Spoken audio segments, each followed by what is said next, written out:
This is the current status of the laundry situation. A collection of detergents, dryer sheets, and stuff has just accumulated on the machines. Some extra stuff just hides away in this drawer. There's a better solution to that. An easily removable shelf that looks like this. Let me show you how I built it.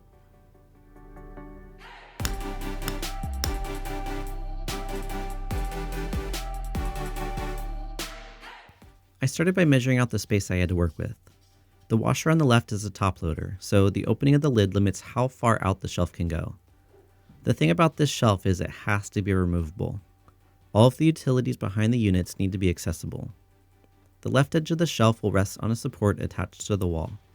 The right side will elbow down and rest on the edge of the countertop. Since this will be a continuation of the countertop, it only makes sense to make it out of the same stuff. I picked up another birch butcher block and inspected it after opening. There are a lot of imperfections on this side. There's a lot of knot holes. There's a big divot right here. This piece is like frail. What the heck? Let me show you. So there's clearly a good side and a bad side to this. So this underside is the bad side. A dent here.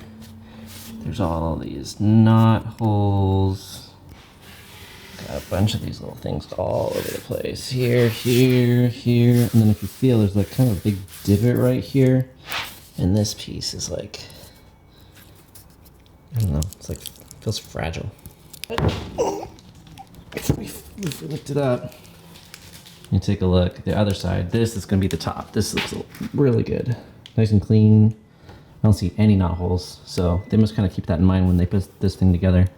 I mean, it's not like super crucial that this is like pristine perfect because this is just where like a bunch of, detergents and dryer sheets are gonna live, but I still want it to look nice, So I know that my measurement is 14 inches, so I'm gonna mark that on this thing, 14 inches this distance, make my cuts, and then we're gonna take this thing back and use the cut edge, put that up against the wall, and then we're gonna scribe to make a nice clean surface against the wall because walls are never straight, especially this one because I did the drywall on this and it's definitely not straight.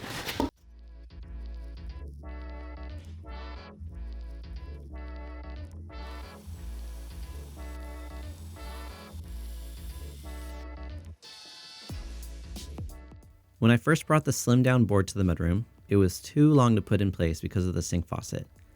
I trimmed it just a bit and used some scrap 4x4s to hold it up at the level it'll be at. Then I could mark the wall edges for scribing. I first marked the left edge, cut it, brought it back, and marked the long back edge to scribe. I really didn't need much modifying to mesh up with the wall. Just a little bit of trimming with a circular saw did the trick. I sanded it afterwards to smooth out any weird marks from the saw.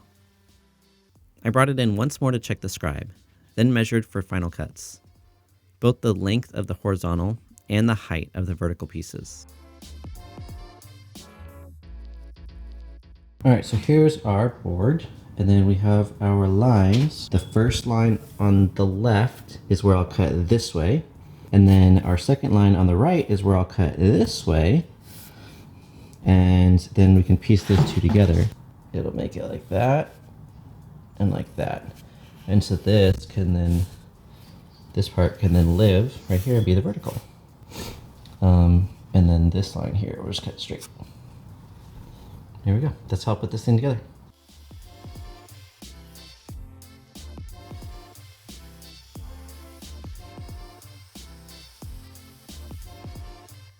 The joint here will be solely held together with wood glue.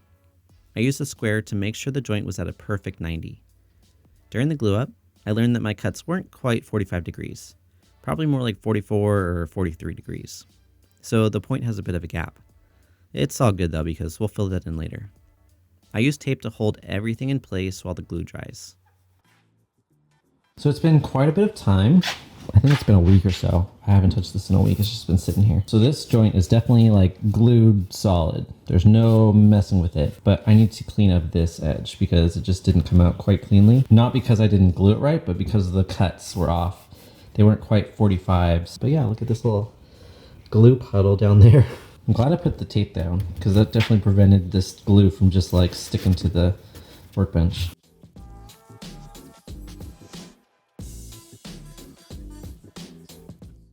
Before getting into the finished work with the shelf, I brought it back to the mudroom to figure out where the left mount will go. Since I had this wall open before, I know where the studs are. The support mount will have one stud to secure to, and we'll just have another point go into the drywall. It's upside down here, but basically to prevent the shelf from sliding or falling off its support, it'll have a small wood hook that fits into an equally sized void in the support. Here, I'm cutting out the void in the support. Then I glued that rectangular cutout onto the underside of the shelf.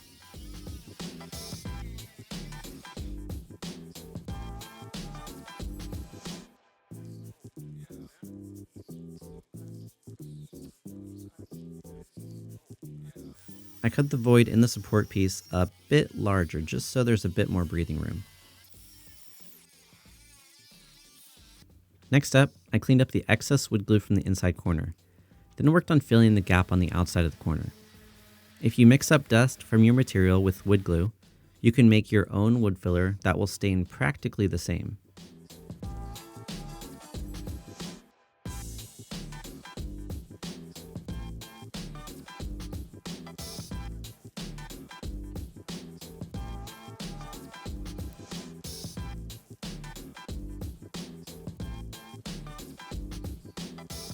Then it's just a matter of sanding, staining, and adding a polyurethane top coat to match the countertop.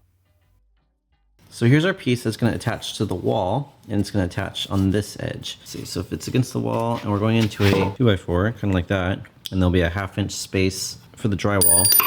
I have these things which I've used in the past for driving kind of big things into studs for support. The only thing is it's really long, maybe almost too long. The other option I have is this guy, which is almost too short, but I could drive this into the wood a bit.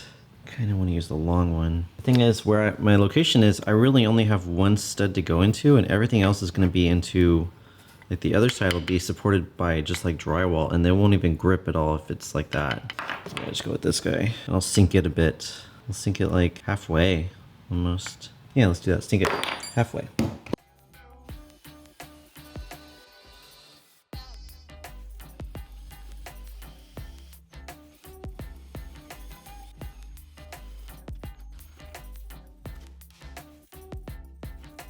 As planned, I mounted the support bracket with one lag screw going into a stud and the other into drywall. Due to the way the bracket and the wall are shaped, the bracket tilted down just a little bit. But don't worry, when the boss lady came to inspect my work, she immediately pointed it out. This needs to be leveled. It's stiffy. So I managed to drive it in just a bit more to get it sit just a little more flat. At this point in time, I don't think it's something she even remembers noticing. It's one of those things you have to really look for in order to see it.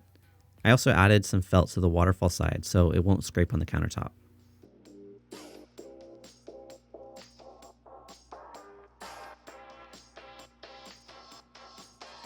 This was a fun and creative addition to the mudroom.